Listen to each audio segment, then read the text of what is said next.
and gentlemen, it's Thursday night and welcome to the Thursday Agenda. Once again, thank you for sharing your time with us this evening. We're going to be on for, as usual, on Thursdays for about an hour. Before we get started with tonight's agenda, can I ask those of you who are, we're happy to have viewers on NTN television, on radio, and we're also happy for the Facebook Live and the various number of you and the various pages on which you look at us on. But could I ask you to share the link and share the live with your colleagues and friends who might be interested and who might be willing to have a listen about what we're going to say on the Thursday agenda. So if we can, and we take a moment so that everyone can say and put out a little bit, share it a little bit, share it around, get your friends on, and let's get going. Okay, well, the first thing that we want to talk about tonight is not the burning issue for which there was an announcement a few minutes ago. We're going to give it a little bit more time because hopefully as we go on, more people will join, more people are going to participate. We are going to try our best to take into consideration the comments that we see that persons have and what they're saying. And we're going to try to say, to address a little bit of what it is that you are saying so that you can have some feedback. Hopefully we're able to answer your questions. However, the first thing we want to speak about tonight relates to the PAC. So there's a subcommittee that we all know, a parliamentary subcommittee known as the PAC. They are the Public Accounts Committee. The task and the role and the job and the whole existence of this committee is to scrutinize government spending. So what happens and how the process works so that you'd have a little bit of an idea of how it happens. The Auditor General, by law, audits all public expenditure and accounts. So the Auditor General, when he's finished doing his audit, he puts together a thick report, usually 2 volumes of the Auditor General's report for the year, whether it's 2022, 2021, 2019, whatever year. And then the role of the Public Accounts Committee is to scrutinize that report. That report will usually compare line by line because it's connected to the budget. When Parliament passed the budget, what happens is they're line items. So although you would hear various programs and you would hear the highlights of the budget about reduction of taxes and various issues that would be, and projects and funding for projects have been approved, they're usually done item by item. Each project would have a code, essentially a number to it. So we know that the funding for that, so there's no mix-up in the event that you build in 2 bridges, each bridge will have a different one. So in theory, it is to allow for accountability, unique identification so that there is accountability. That is essentially what happens. But what goes on essentially with this is the Auditor General then matches program for program, expenditure for expenditure, and he looks at what is happening and what is being done. And he tries to assess based on the information, and he makes a report. And then his assessment is published as to whether he thinks whatever may have happened, whether the expenditure was in accordance with the rules, was in accordance with the law, or money can't be accounted for. So this is what happens. This is what I am a member of that parliamentary subcommittee, and this is what we do. we look at the accounts and we scrutinize it. So this is part of our task. Now, year by year is how the PAC works. Scrutinizing 2015, 2016, 2017. Now, what recently happened, because the indications are that we should work faster and we should not waste, we should not spend so much time in the backlog, as it were, meaning doing the past years. So the intent is, or that we do this thoroughly and completely. So we have been backlogged because during the last administration, of course, Parliament didn't sit for the last 2 years that the APNU AFC remained in power. So, but there was expenditure. So we are now at that position. We are now in the position where we're going to consider those 2 years, 2019 and 2020, when there was no Parliament. So what has happened, or what people what happened before in the PAC, was in an effort to move things along. What had happened is we were doing years that were put together. So we did 2017 and 18 together, 2016, 17 and 18. We're doing it together. So when we sit down to scrutinize, we have 6 volumes and we do line item by line item in each one, and we try to do our best to do it.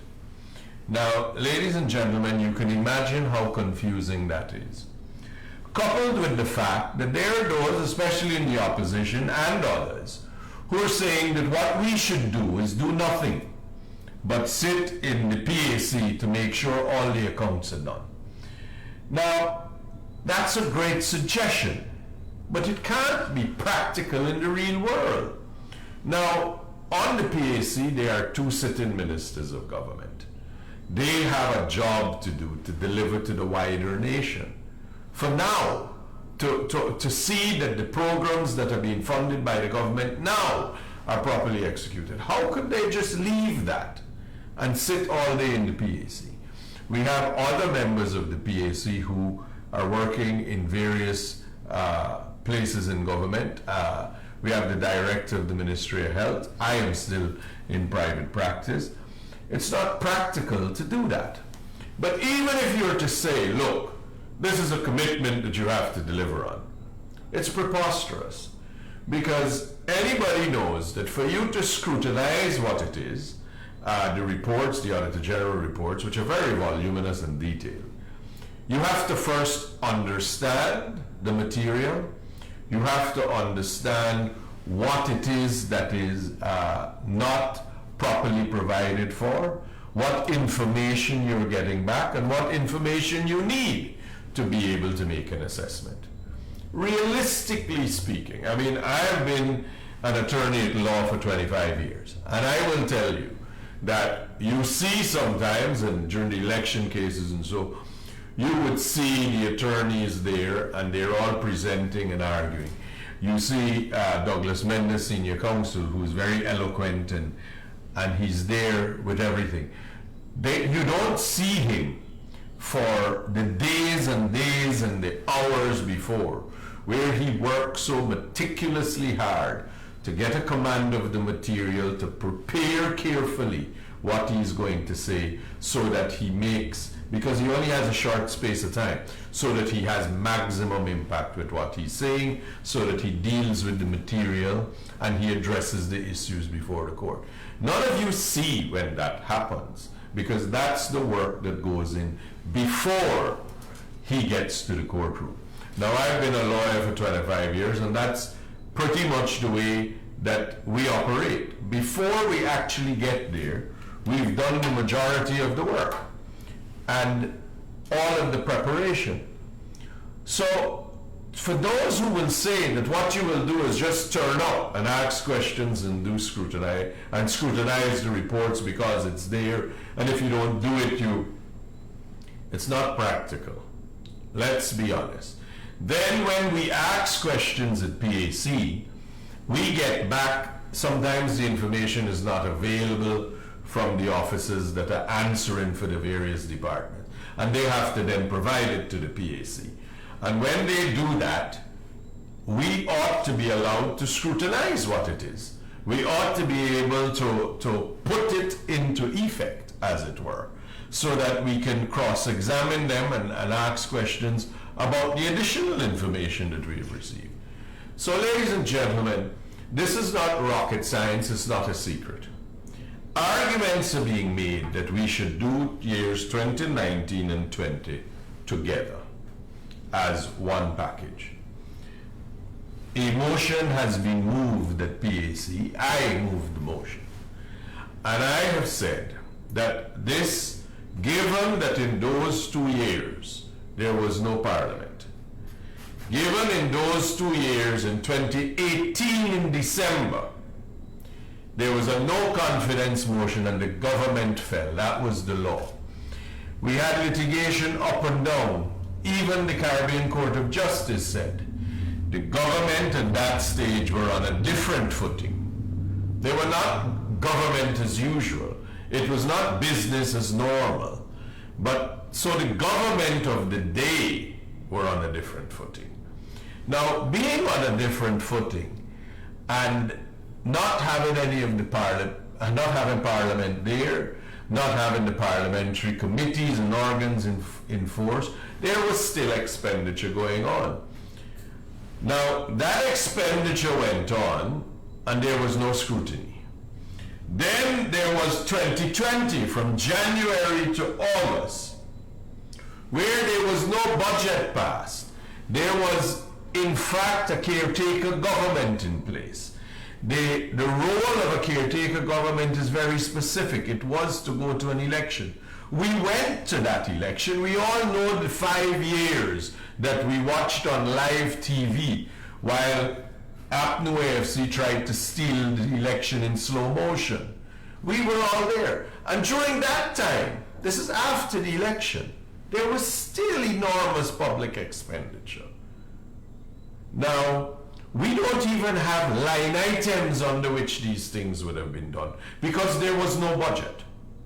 We have to now put together, piece together an Auditor General's report and work out what it was that this expenditure took place and what it was achieving, how the money was spent, who authorized the expenditure, what were they paying for.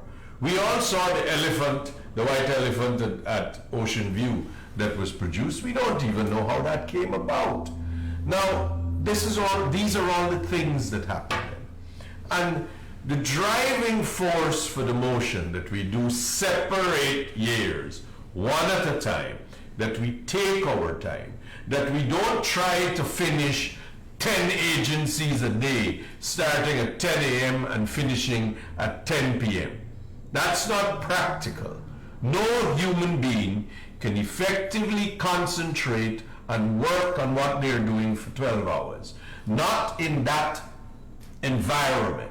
Not to cross-examine on a report. Not to ask questions that are sensible.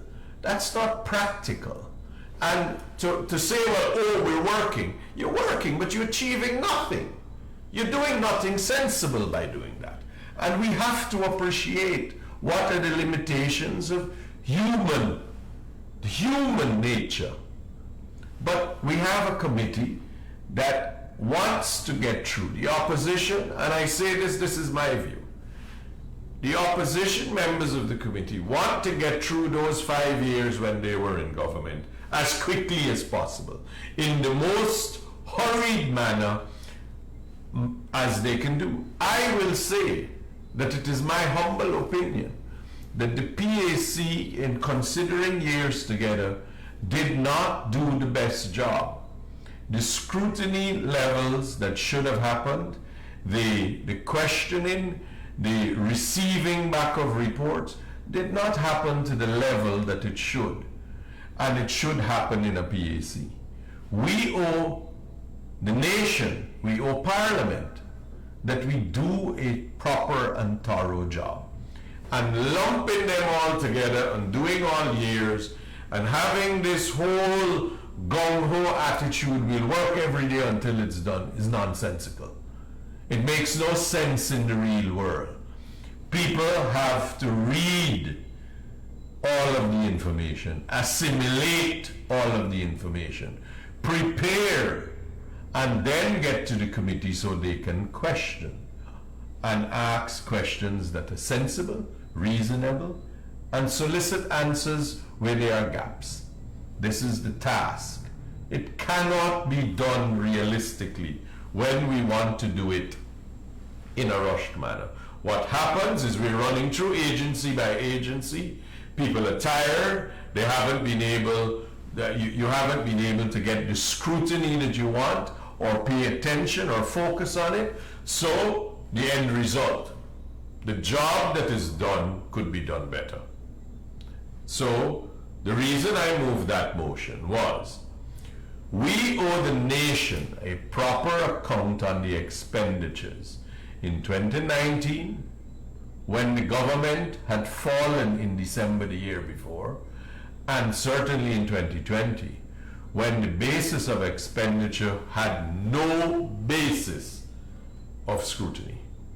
We owe the nation that we take our time in doing it, that we do not rush the process just for the sake of saying that we have done it. Saying that we have done it without doing it effectively and doing it in a manner that is thorough is a waste of time. It's taking credit for doing work that you've done in a slapdash way, that in a way that is less than the people of Guyana deserve.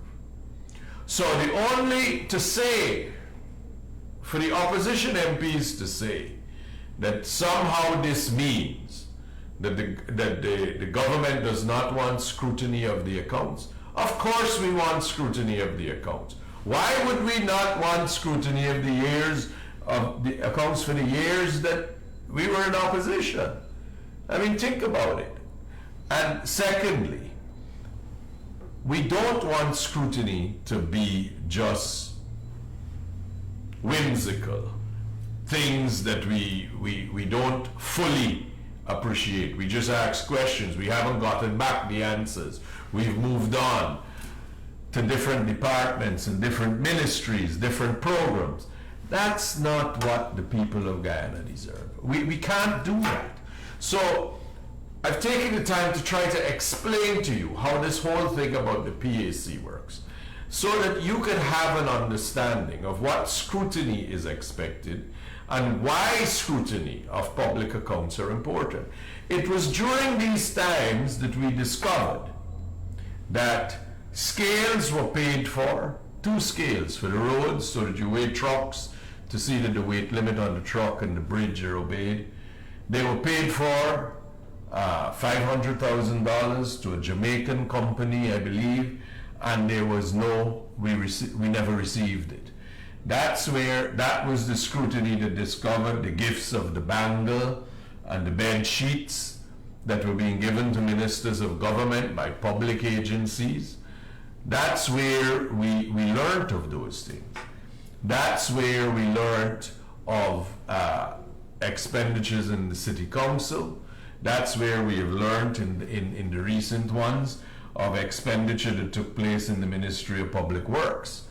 And all the things that relate to the Ministry of Public Works, what it was is there was a contract awarded for the acquisition of spares, $751 million. The entire sum has been paid, but 301 million of spares is still to be supplied, still to this day to be supplied. In 2016, a contract of $12.5 million was awarded for a telephone system in the ministry. Never been delivered, not to this day. This is where we discovered that 347 million given to the mayor and city council,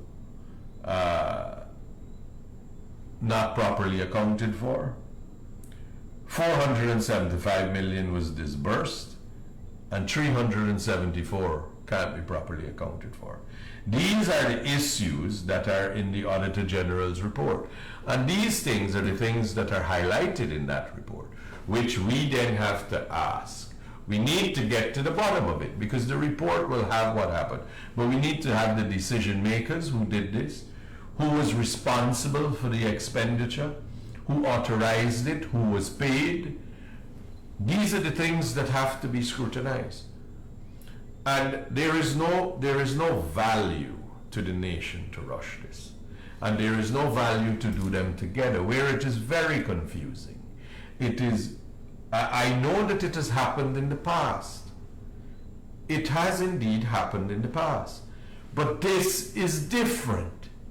This was when we have never had a position in this country where there is a government has fallen and refuses to leave office and finds whimsical and fanciful reasons to remain there while still spending from the government coffers. Shouldn't we be entitled to scrutinize that with care? And for those of you who said we must stop what we're doing and do only that, that's not practical in the real world. It's easy to say those things. It's all gung-ho and all the bravado.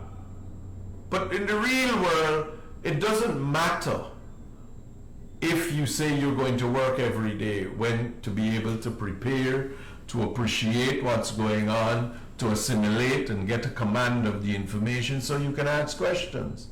Anybody who says otherwise don't know what they're talking about. With the greatest respect to them, they don't know what they're talking about. And it cannot be done. You cannot cross-examine and you cannot scrutinize when you want to work for long periods where you don't get the opportunity to assimilate the information, to consider it, to consider the various angles of what it means. Because that's what the reason the PAC exists. So for those in the opposition that are saying that what it is an attempt to delay the process, nonsense. Utter, total nonsense. The task is to scrutinize the accounts properly. We should take our time and make sure we get the job done correctly. We should not rush it, and we certainly should not do amalgamated years together. We did not have a parliament then. There was no oversight. And we owe it to the people of Guyana to give an account of how it was the coffers went from billions in it to negative billions in the red. Where did all the money go? The country deserves to know. Now, the other thing that I wanted to talk about is the major issue where His Excellency made an announcement shortly before this program started. Now, it is important that we take cognizance of what the President actually said. I have seen social media alight with comments. Now, the truth is, everybody's got a view and a comment, and what social media has done is allowed you to put those comments out, and as research has proven, you get the likes and the shares, and it's almost a drug where you think your popularity, the effect of your opinion. It's a very empowering thing, and it's an exhilarating thing, and it could lead you astray, because everyone wants their opinion to matter, and indeed everyone's opinion does matter. But the reality is not everyone's opinion is correct or accurate, for that matter. As a result, we should be careful about what view we take on very simple information. Now, I'd borrow from His Excellency a little bit from his statement. And he said in his statement, the commitment of his government comes against the backdrop of several other measures which were implemented since he became president of our country. The payment of a 7% increase across the board in 2021. The restoration of 1 month tax-free year-end bonuses to the discipline services. That has cost the government more than $1 billion. Increase of about 40% in the monthly old age pension. A payout of about $21 billion to our senior citizens. An increase of 55% in public assistance payments. That cost the government about $3 billion. Restoration of the cash grant, increasing the amount of each grant and extending the program to even include private schools. That costs another $6 billion. Now, an increase in the minimum wage of private sector employees occurred. We improved, that was also it.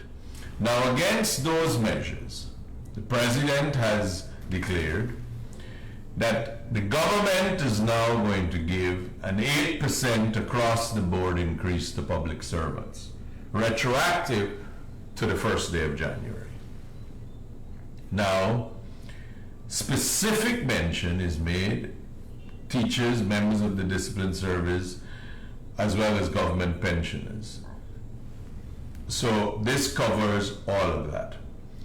But he also says there would be an adjustment to members of the police force, the fire service, and the medical profession, and not the top end of those services. Those are those essential services, not the top end, not the highest paid, but the lower levels of staff.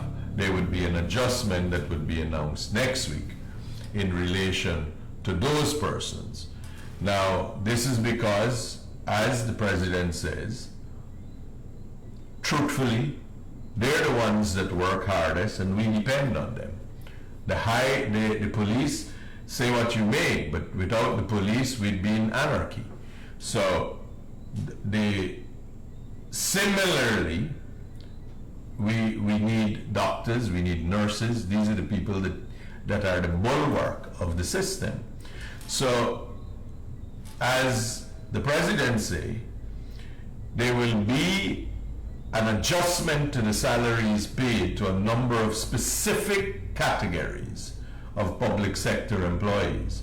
These include, in the first phase, the adjustment will relate to junior ranks of the police force, junior ranks of the prison service and fire service. Additionally, we're talking about people in the healthcare, nurses, interns, healthcare professionals. Now, we're not talking about the top level only of the doctors. We're not talking about that. We're talking about the average people who are in there doing the physical work in many cases, the nurses who are there on their feet all 12 hours at a time. Those are the people where there will be adjustments. So when you look at it as a whole, ladies and gentlemen, do not, I've said it before, Guyana is not a rich country. Guyana is a country with reserves.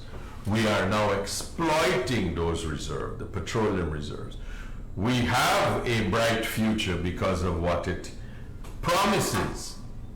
So we are headed for greener pastures, hopefully, but we're not there. So you can't pretend and you can't be cynical to say, well, we have all this money, what are we doing with it? Dr. Ashni Singh, the Minister of Finance, he said recently that given the development that Guyana needs and given what is required in Guyana, the money that we are earning from oil revenue and other revenues is not an exorbitant number. It is not sufficient to meet all of the things that we need to do. Now, ladies and gentlemen, you got to realize this, right? Guyana, up on before the petroleum discovery, the oil discoveries in 2015, Guyana was among and rated among the poorest countries in the world. We were, in the 1980s, a place where everybody was leaving Guyana. The brain drain was tremendous.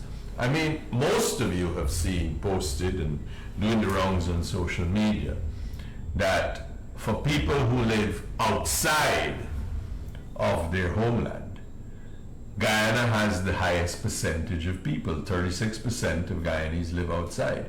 Number 2 is Bosnia-Herzegovina. Now, I don't know how many of you know of Bosnia-Herzegovina, but they used to be part of a country with Croatia and others, Serbia. There used to be a country called Yugoslavia. There was a bloody civil war which went on for years. Horrible, horrible civil war where lots of people died in that war. They fought each other and they separated that country. Now, one of the countries that suffered, or one of the places, was Bosnia-Herzegovina. They suffered tremendously in that war. There was the Serbs, the Croatians, and they lost essentially to most of them. And Bosnia-Herzegovina took a civil war for them to be at the level where they're number 2. We exceed that. Can you imagine the environment of the 70s and 80s and what it would have been like for people to have left Guyana and live overseas, born here, but leave this country? So the level of poverty in Guyana and how poor we are is so far, or so, we are so poor. Most people, lots of people who visit Guyana from first world countries can't imagine just how poor it is. But we got to be honest, right? We have so much infrastructure that we need to catch up on. Roads, bridges, we need to do better with those. We need public infrastructure, buildings, all of these things that are required. And we can't all afford to do it all at the same time. It's just not practical. You have to be realistic. Guyana is a country with potential that, if managed well, and with the right leadership and guidance as we have now, we are going to be somewhere on the world stage. We're projected to have phenomenal GDP growth over the next 10 years. So we should be a different place. Guyana is changing and changing rapidly. But you can't, at the very beginning of that process, expect that what's going to happen is, the money is going to grow on trees. It's going to come down with the rain. It's not so. There is so much that needs to be done. And we are a humble people. And it will take time for everyone's wealth to grow. It will take time for the public service wages to lift. It's lifting as it is. But when I see the complaints that people have and the utter nonsensical, the truly nonsensical arguments that are being advanced as to, what we're doing with the oil money, we should take more money from Exxon. We signed a contract. We got to live in the real world, all right? And we should do this, and we should have more money for this, and we should have more money for that. We don't. All the things that people believe we should have money for and what we do, we're building roads at a pace never before seen, at least not in my lifetime. We are building roads, we are building bridges, we are building infrastructure, real infrastructure, entire new roads, highways are being built. So you got to understand in the context of what it is. And don't be fooled. And don't listen to people who are saying, we have the money to do all of this. No. We have the potential to be a great nation. And a nation of true wealth. But that will come where in the early days we do the right things. We are patient. We need to be more patient in what's going on in Guyana. And that's how we'll get further along the road. Now, I know that there are persons who have their views, but whatever view you have, I encourage you to put it and look at it from a realistic point of view. Look at it from a point of view of what else is going on. What else are obligations that the government is meeting? What other programs the government is implementing to alleviate suffering in the country and to help? You have to look. You can't spend what you don't have. That's a recipe for disaster. And that, ladies and gentlemen, is the prism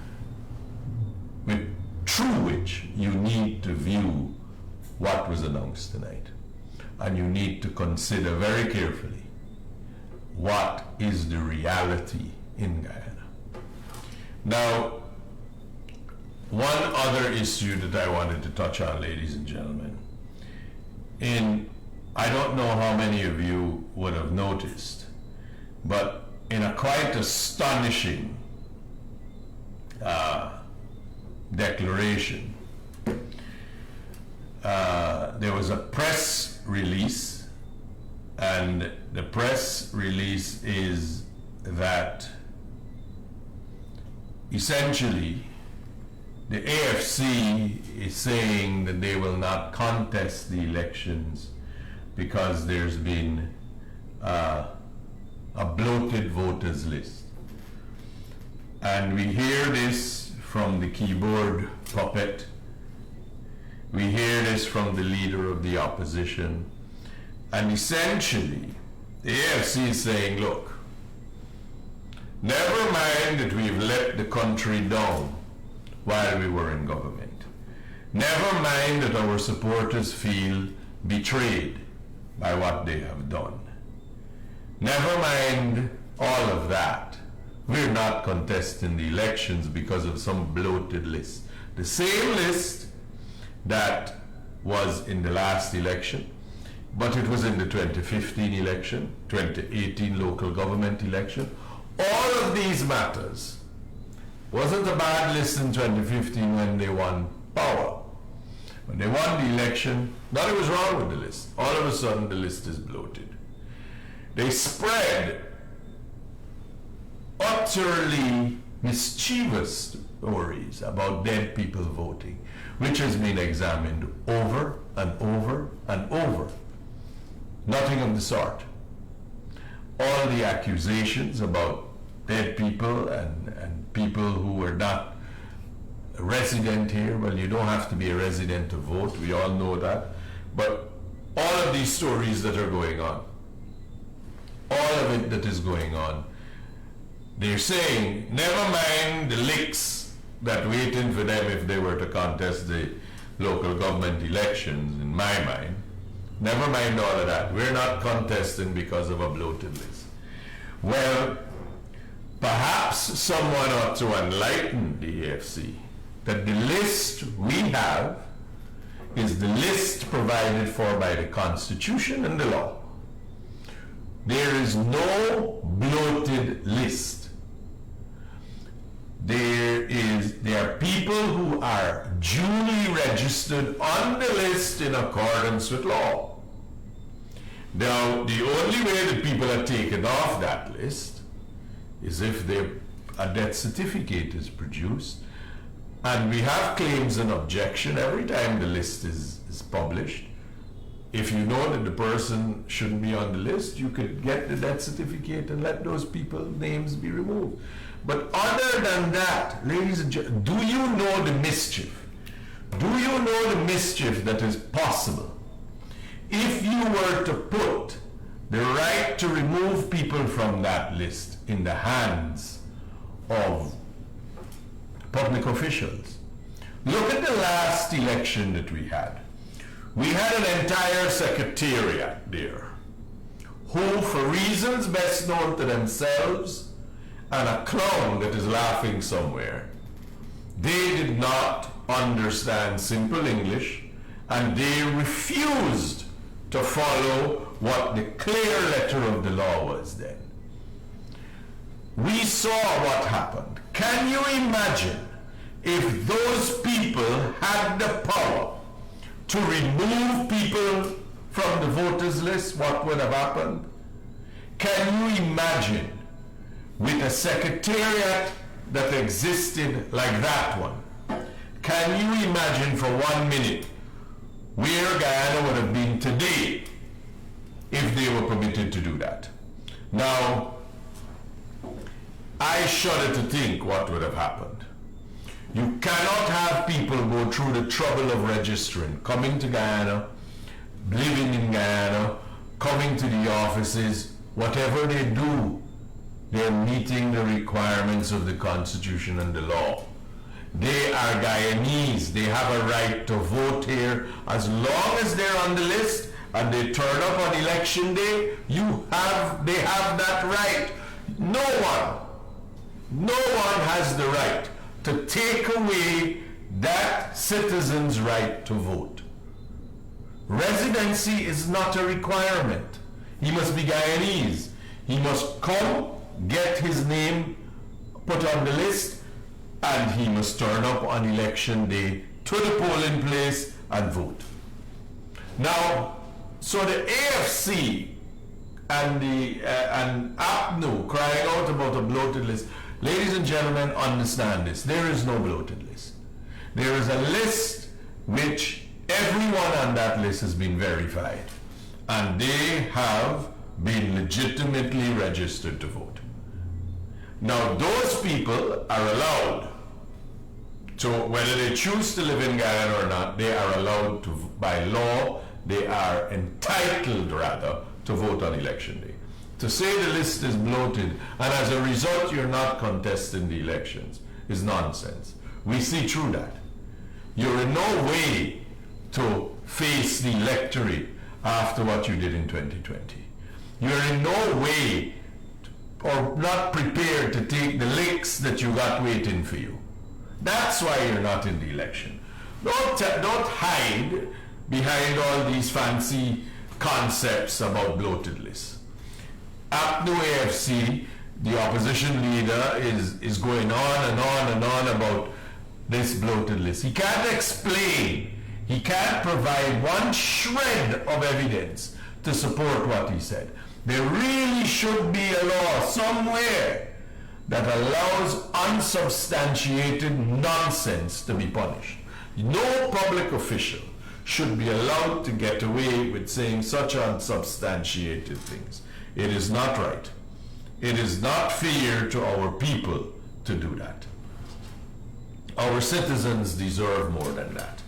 And in the end, let us be honest. We are headed towards an election, and I always like to remind you, we're headed towards an election in March 2013. March 13, 2023. Sorry for confusing that. March 13, 2023. We're headed to an election. We are in the preparation stages.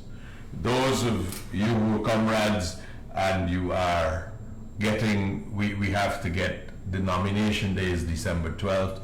We have to get our information together. We have to have our things together so that we are able to meet that deadline. For those of you who are supporters of the PPP in the communities across the length and breadth in Guyana, I know that it takes a lot of your time and energy to get this and to get the job done. And I want to applaud you, but also to encourage you that it is important that you get the job done, because all that we stand for is based on the smallest of foot soldiers and the armies on the ground that get the work done, that get the lists, that get the persons who need to have their to be candidates, who are backers of the candidates. We need to get all of that done. And it's not a simple process as it looks, because we have to get the right forms, the right information, we have to put it together, and then we have to submit it to Freedom House. So we all know, and for those of you who are doing that, I encourage you, I thank you, and I beg you to keep going, to keep pushing. We all know what it's like, those of us who've been involved before, and it's a largely time-consuming job, and you have to be committed to it. And I want to thank all of you who are committed to it and who are making the great effort that you're doing to deal with it and address it. So, with that being said, I want to say to you, stay focused, pay attention to what you hear. Don't be swayed by wild comments that have little bearing in reality. Think about it for yourself, reason it out, check it. Check the information you see, double check it. Look at it to see whether it is the kind of information that is true and credible. So with that being said, as always, I thank you for joining me tonight for the Thursday agenda. I hope it has been informative. I hope you've learned a little bit about the process, and I hope you're encouraged by what you hear. And of course, as always, good night, and may your God be with you.